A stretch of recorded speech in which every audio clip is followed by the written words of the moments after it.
자, 이번 시험부터는 조직행정을 진입을 하겠습니다. 459페이지 보면 교육행정의 조직이론 이렇게 나와 있죠. 조직론입니다. 자, 조직이 뭐다를 가지고 출제되는 않을 것이고 우리에게 중요한 것은 바로 조직의 원리가 되겠습니다. 460페이지 보면 조직의 원리 역시 교육행정 조직에도 적용이 되기 때문에 이 조직의 원리라고 하는 것도 중요 표시하시고 어떻게 하면 조직 목적 달성을 조직 목적 달성의 효율화를 도모할 수 있느냐 하는 과정에서 나온 전략으로서 의미를 갖는 것이 조직의 원리입니다. 첫 번째, 이 조직의 원리를 보시면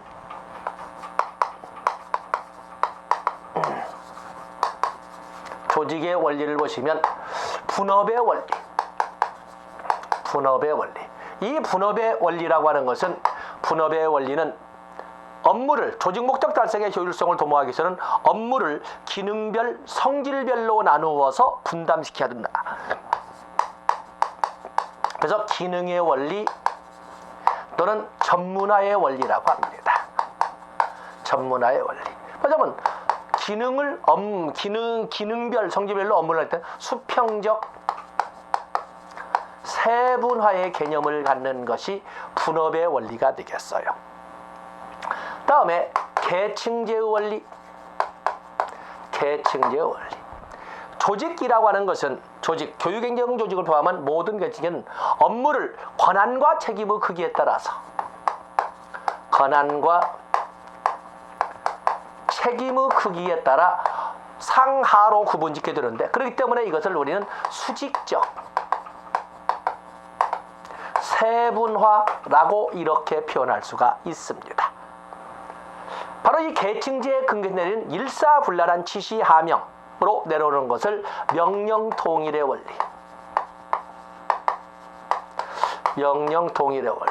다음에 통솔범위의 원리. 그리고 조정의 원리. 자, 이런 원리들을 조직 목적 달성의 효율을 도모하기 위한 전략으로서 의미를 부여받은 5가지라고 설명을 합니다. 그 중에 거기 조정의 원리. 이 조정의 원리에 중요 표시하시고 거기 보시면 조직 목적 달성을 위해 행동의 통일을 이루며 집단적 노력을 질서 있게 배열하고 조화롭게 결합하도록 하는 원리이다. 분업화된 업무 사이의 마찰을 최소화하고 조정하는 것이 조직 효율화의 효과적인 원리로 문의는 조직의 제1의 원리라고 명하였다. 자, 이게 바로 조정의 원리가 되겠습니다. 다음에 조직의 분류, 파슨스 또는 블로워 스코트, 카츠와칸, 에치오니 분류, 또 칼슨의 분류 등이 있는데 여러분들은 그중에 특히 수익자를 대상으로 하는 블로워 스코트의 분류 봐주지. 거기 보면 경제적 조직, 정치적 조직, 경제적 조직, 유형유지 조직, 또 통합 조직이나 적응 조직이라는 이런 파슨스나 카츠와 칸의 분류와는 달리 여기는 수혜자로 블라우와 스코트는 수혜자로 분류를 하고 있거든요. 누구를 수혜자로 하느냐? 공익 조직, 사업 조직, 봉사 조직, 즉 서비스 조직이죠. 또 그런가 하면은 모두가 아는 호혜 조직. 그 중에 교육이나 사회복지 조직과 같은 경우에는 많은 사람들이 공익조직 아니냐? 근데 아닙니다. 공익조직이라는 것은 불특정 다수의 구성원들을 수혜자로 할 때의 공익조직이라고 합니다. 그에 비해서 학교는 봉사조직, 서비스, 특정 구성원을 대상으로 일정 연령대의 아동이나 또 아니면 어떤 상황이 발생한 범주에 있는 환자나 이런 것처럼 그래서 학교라고 하는 건 블러와 스코트의 수혜자별 분류로 본다면 봉사조직 또는 서비스 조직에 해당된다는 것을 체크해 주시면 되겠습니다. 그런가 하면은 461페이지에 오면 칼슨의 분류 5번에 나와 있죠. 고객 선발 방법에 대한 고객의 결정권과 회사나 조직의 결정권을 가지고 봤을 적에 고객의 결정권도 없고 회사도 의무적으로 받아들여야 하는 이런 조직의 결정권도 없는 조직을 온상조직이라고 하는데 바로 이것은 특히 우리나라 같은 경우는 의무조직, 의무교육이 그렇습니다. 무조건 고객들인 학부모나 학생들도 당연히 무조건 결정권 없이 학교를 가야 하고 학교도 거부할 수 없습니다. 그에 비해서 고객의 결정권의 또 고객의 결정권에 의해서 입학이 시작이 되고, 그리고 조직도 받아들이고 안 받아들이고 조직의 결정권을 가지고 결정권으로 행사할 수 있는, 바로 이것은 우리가 흔히 말하는 경쟁 구도 속에 있는 입시 시험을 치르는 학교들은 모두 여기에 있는 그 학교인데, 여기는 바로 야생 조직이라고 합니다. 그래서 고객의 결정권도 있고 조직의 결정권도 같이 존재하는 것은 야생 조직이 되겠습니다. 그 외에도 뭐 적응 조직, 뭐 강압 조직도 있는데, 우리는 온상 조직과 야생 조직 두 가지를 가지고 여러분들이 봐놓으시면 됩니다. 다음에 페이지를 넘어가 보시면 옛날 문제로 민츠버그의 분류도 있는데, 막상 제가 아예 여러분들에게 제시해놓고는 그렇습니다만, 오히려 그 민츠버그 위에 있는 학교 조직의 특징을 적어놓은 조그만 참고칸이 있죠. 자, 거기로 해서 파슨스나 카츠와 칸과 같은 기억번, 디귿번, 파슨스나 카츠와 칸은 유형 유지 조직 또는 현상 조직의 학교를 집어넣는 데 비해서, 수혜자를 대상으로 하는 블로우와 스코트와 같은 경우에는 학교를 봉사 조직에 포함을 시키고 있다. 엣지오니는 당연히 규범 조직에 넣고 있는데, 그에 비해서 혹은 칼슨의 분류에서는 의무 교육과 같은 경우에는 온상 조직, 그래서 치열한 입시 경쟁을 통해서 입학할 수밖에 없는 학교는 야생 조직으로 이렇게 분류하면 되겠습니다. 그에 비해서 호이와 미스켈은 학교 조직을 양면성을 띤 조직, 그야말로 교장 교감 쪽 내가면 관료제 조직의 성격도 부정할 수 없으면서 동시에 전문적 성격을 띤 양면적 조직이라고 호이와 미스켈의 분류도 같이 적어놨습니다. 다음에 조직의 유형에서 공식 조직과 비공식 조직을 적어놨는데, 공식 조직과 비공식 조직에서 보면 특징을 가지고 여러분들이 보시면 됩니다. 공식적 직제표에 나와 있는 공식 조직은 인위적, 이미 사전 각본에 의해서 만들어진 조직으로서 능률에, 말하자면 조직 생산성에 주목적을 두는 능률의 논리가 지배하는 유면적, 밖으로 다니는 가시적 조직입니다. 그에 비해서 비공식 조직이라고 하는 것은 자연 조직, 공식 조직 내에서 자연 발생적으로 만든 조직으로 능률이나 생산성보다는 감정의 논리가 지배하는, 굳이 찾아보려고 하지 않으면 찾아볼 수 없는 비가시적 조직이고, 그리고 이것은 수평적 조직의 성격이 강합니다. 문제로 삼는 것은 비공식 조직의 단점에다 여러분이 초점을 두고 더디 접근하시면 됩니다. 다음에 페이지 넘어가 보시면 개선 조직과 막료 조직, 보조 조직이 있는데, 개선 조직이라고 하는 것은 의사 결정 권한과 집행권을 모두 가지고 있으면서 조직 목적 달성에 직접적으로 기여하는 조직은 개선 조직, 수직 조직이라고 합니다. 그에 비해서 의사 결정 권한이나 집행 권한 없이 조언이나 자문 등의 방식으로 조직 목적 달성에 간접적으로 기여하는 조직은 막료 조직, 수평 조직이라고 합니다. 뭐 일반적으로 우리가 조직의 원리라든지 이런 조직에 대해서 일반적으로 쓰는 것은 바로 개선 조직, 수직 조직에 대한 설명인 것이고, 여러분들은 여기에서 보실 것은 막료 조직의 특징 중에 단점을 가지고 여러분들이 접근하시면 됩니다. 다음에 관료제 조직이 있습니다. 관료제 조직. 관료제 조직이라는, 관료제라고 하는 것도 역시 조직 목적 달성의 효율성을 극대화하려는 방안 중에 하나가 되겠습니다만, 관료제에는 개념도 있고 장점도 있고 단점도 있고 뭐 여러 가지가 있지만, 여기에는 출제가 되는 건 주로 특징과 단점이라고 하는 병리 현상이 출제가 될 겁니다. 관료제의 특징은 모든 업무를 기능별, 성질별로 나누어 담당하도록 하되, 모든 업무를 권한과 크기의 책임의 권한과 크기, 권한과 책임의 크기, 권한 크기 또는 책임의 크기에 따라서 수직적으로 나누고 있다는 계층제를 적용을 하고, 모든 업무에 대해서는 내용이나 절차에 대해서 성문화되어 있다 해서 합법적 지배 또는 뭐 규칙에 의한 지배, 사기에 의한 지배, 그리고 모든 업무는 문서로 남겨야 됩니다. 요즘에는 물론 전자문서를 많이 사용합니다만은 문서주의, 그리고 몰 인정성, 또 그런가 하면은 자격과 경력 지향, 이런 등등을 특징으로 하는 것이 바로 관료제 조직이 되겠습니다.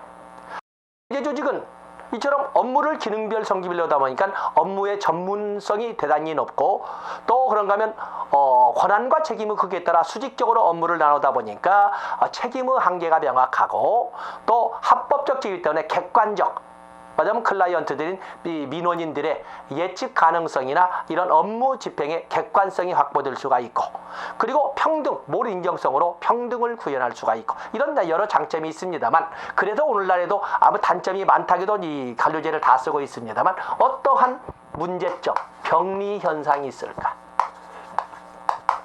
어떠한 병리 현상이 있을까?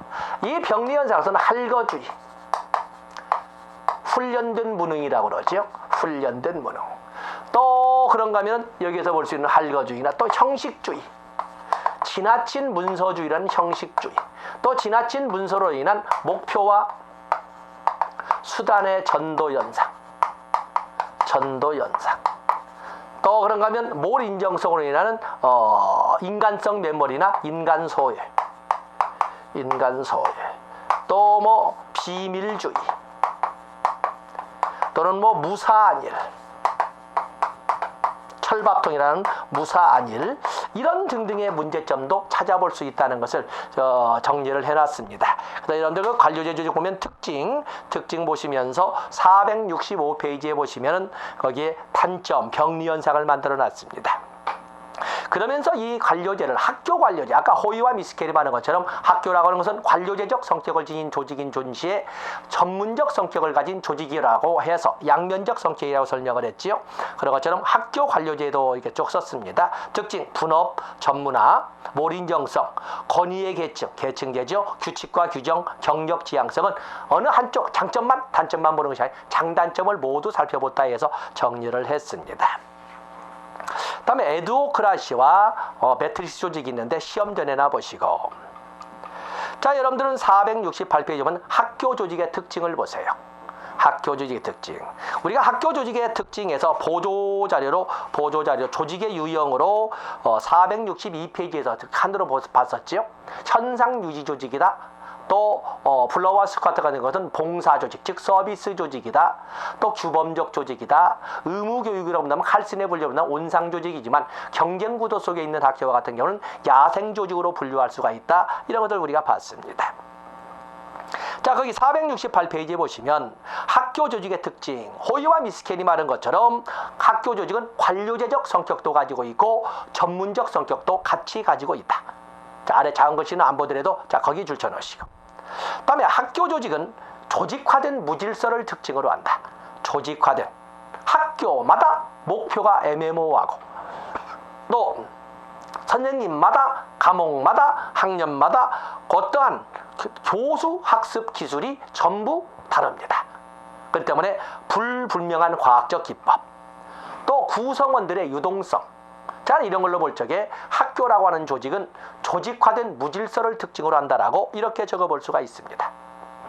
그에 비해서 이완 결합체계 별표하시고, 학교는 뭔가 결사체, 결합 조직은 결합 조직인데 느슨한, 누스리, 그죠? 누스리 커플드 시스템 이렇게 되어 있는데 느슨한, 바로 니은번, 왜 그런 표현을 쓰느냐를 여러분들이 봐주셔야 됩니다. 왜? 학교 조직에서는 학교 조직은 실제 학교장의 아성이에요. 그래서 학교장의 재량권에 의해서 학교가 운영된다는 점에서 어떠한 중앙 집권, 아까 학교 조직이라는 것은 집권성, 획일성, 강제성 이런 것이 있음에도 불구하고 학교 단위 학교로 본다면 학교장의 재량에 의해서 학교마다 움직여요. 그런 점에서 이완 결합체제. 그다음에 또 학교 내에서도 교실마다, 특히 초등학교 같은 경우는 학급 단위제지 않습니까? 교실마다. 또 중고등학교 가면 교과 단위인데 교과목마다 어느 누구의 제재도 받지 않는 각자마다의 방법을 가지고 교육을 이끌어간다는 점에서 역시 결합체는 결합체인데 느슨한 이완 결합체제. 또 학교 목표의 추상성이나 이에 대한 평가의 곤란성, 교사 직무의 복잡성이나 다양성, 또 학교 구성원의 유동성, 주기적 변화 이런 것 등은 결합체로서의 유형은 가지고 있으나 느슨한 결합체제다 해서 이완 결합체제라고 그 근거로 5가지를 제시하고 있는 것입니다. 거기를 보시면 되겠고, 또 그러면 학교 조직은 느슨한 결합 요인을 가진 관료제 조직이다 이렇게 볼 수도 있습니다. 다음에 2번에 보시면 학교의 재구조화가 나와 있는데 학교의 재구조화. 이 학교의 재구조화는 조직 구조의 변화를 통한 조직의 효과성 증대 노력을 말하는데, 요즘에는 어떻게 학교 조직의 효과성을 증대시킬 것이냐라고 할 때 긴장을 풀지 않도록 신자유주의 이념이 가미되어서 학교의 재구조화는 시장 논리의 경쟁 구도로 자꾸 이렇게 이끌어가는 것이 오늘날 정부 정책입니다. 그렇기 때문에 모든 학교가 서열이 나와 있고 모든 대학의 아시아 메디, 세계 메디 막 이런 것이 자꾸 분위기를 타고 있지 않습니까? 그런 것처럼 이제는 시장 지배 원리에 의한 경쟁 구도를 학교 교육에 접목시키는 것이 오늘날 학교의 재구조화 모습이 되겠어요. 그러다 보면 학교의 재구조화 보면은 교육 표준에 기초를 둔 체계적 교육 계획, 지역사회 참여, 교사 권한 부여. 그러면 지역사회 참여나 교사 권한 부여는 학교 운영위원회를 생각해 보시면 되지 않겠습니까? 그러면 학교 단위 경영제, 또 교수학습 중심의 재구조화, 이런 단어들을 그냥 단어, 내용은 보지 않고 단어만 보시면 되겠습니다. 또 오늘날은 단위학교 책임경영제가 이렇게 운영되고 있는데, 단위학교 책임경영제에서 학교 경영의 분권화를 통한 단위학교의 자율적 경영체제를 구축하고자 하는 것이 학교 단위 책임제 또는 단위학교 책임제라고 이렇게 설명을 합니다. 자, 거기에 보시면 학교에 대한 다음 페이지 469페이지를 보시면 학교에 대한 유계적인 관료적 통제를 폐지하고 단위학교의 경영의 자율권을 부여하는 것을 단위학교 책임경영제, 학교 단위 책임경영, 학교 단위 책임제라고 이렇게 설명을 합니다. 그러면서 그에 대한 실천 방안으로 학교 운영위원회, 학교 휴게제도, 또 교장 초빙제 등을 현실화시키고 있는 것입니다. 다음에 학교의 총체적 질관리가 나와 있는데, 학교의 총체적 질관리는 여러분들이 거기 질관리의 개념을 거기 디귿번 TQM 토탈 퀄리티 나오는 학교의 총체적 품질 관리라고 하는 것은 바로 고객을 중심으로. 그럼 학교의 고객이 누굴까?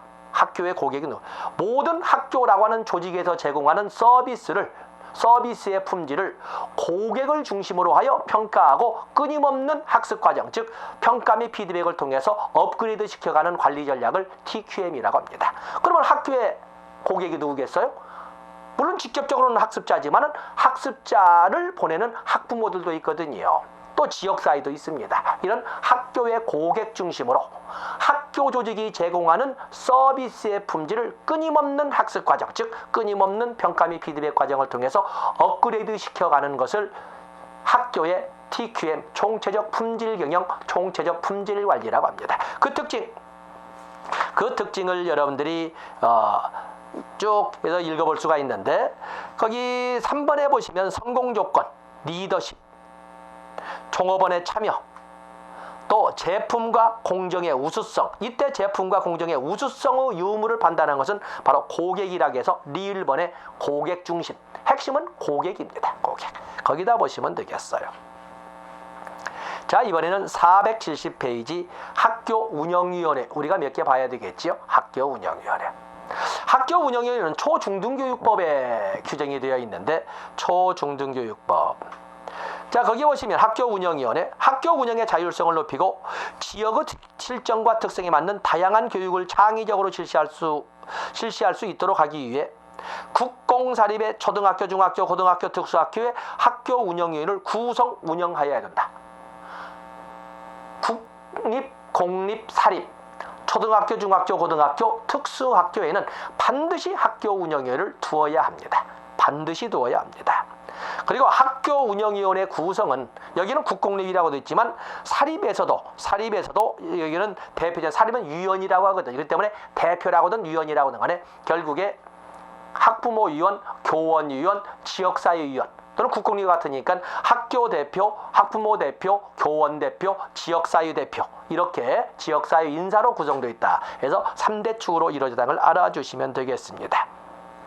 자, 밑에 보시면 국공사립에 두는 학교 운영위원회 규모는, 학교 운영위원회 구성은 5명 이상 15명 이하로 이렇게 하도록 되어 있으면서 그것을 대통령령으로 장대히 적었는데, 그 숫자까지는 출제되지 아니라고 봅니다만 어떤 5명에서 15명 이내로 구성하도록 되어 있습니다. 자, 별표하실 것은 471페이지 위원회 선출이 되겠습니다. 여러분들 위원회 선출을 보시면 국공립 학교장은 운영위원회의 당연직 교원위원이 됩니다. 학부모위원은 민주적 대의 절차에 따라 전체 학부모회의에서 직접 선출합니다. 학부모위원은 전체 학부모 대표회의에서 무기명, 그래서 전체 학부모 전체회의에서 직접 선출합니다.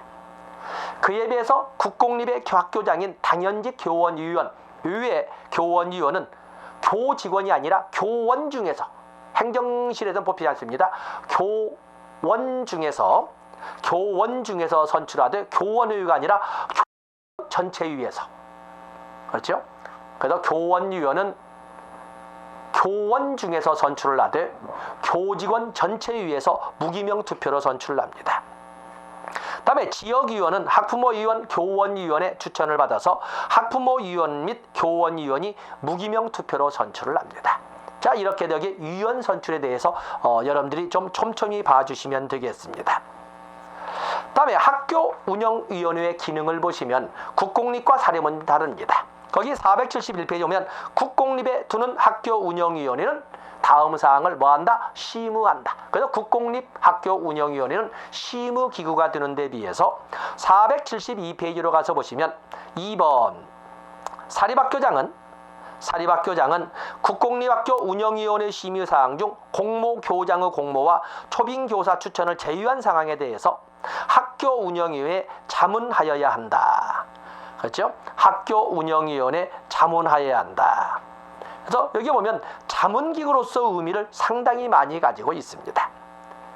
다음에 그러나 국공사립을 막론하고 똑같이 학교발전기금에 대해서는 심의의결기구가 되겠습니다. 학교발전기금에 대해서는 국공사립 모두 학교운영위원회는 심의의결기구라는 것을 알아주시면 됩니다. 다음에 학교발전기금도 역시 출제가 잘 되는 것이 되겠는데 학교발전기금 출제 잘 됩니다. 거기 보시면 학교발전기금 학교운영위원회는 학교발전기금을 조성할 수 있다. 학교발전기금은 누가 조성한다? 학교장도 아닌 교육청도 아닌 학교운영위원회가 조성합니다. 다음에 4번에 보시면 학교운영위원회가 조성하되 학교발전기금은 누구 명의로 조성 운영하냐면 학교운영위원회 위원장의 명의로 조성 운영합니다. 학교장이나 교육감이나 교육부 장관 아닙니다. 학교운영위원회 위원장의 명의로 조성 운영한다. 다음에 473페이지 보면 학교운영위원회 구성운영 나와 있죠. 구성운영. 학교운영위원회 중 국립학교의 학교운영의 구성운영에 필요한 사항은 대통령령으로 정하고, 국립학교니까 대통령령으로 정하고, 공립학교 한역학교운영위원회 구성운영은 시도 조례로 구하도록 되어 있습니다. 공립학교는 시도 조례입니다. 국립학교의 학교운영위원회 구성운영은 대통령령, 공립학교 학교운영위원회 구성운영은 시도 조례입니다. 시군과 시도 조례로 구정하도록 하고 있습니다. 그에 비해서 사립학교 학교운영위원회는 구성운영이 아니라 구성과 운영을 나누고 있는데, 구성에 대한 것은 대통령령으로, 운영에 대한 것은 학교 정관으로 정하도록 되어 있습니다. 그렇기 때문에 사립학교는 학교운영의 구성은 대통령령으로, 운영은 정관으로 정하도록 되어 있다는 것을 알아주시면 되겠습니다. 그 외에 학교의 조직풍토론이나 마일스의 조직건강론인데 거기는 여러분들 시험 전에 보시고, 잠시 쉬었다가 다음 시간에는 지방교육자치제도에서 지방교육에서 우리가 안 볼 수 없지요. 지방교육자치, 그리고 인사행정, 재무행정으로 이렇게 넘어가도록 하겠습니다. 고맙습니다.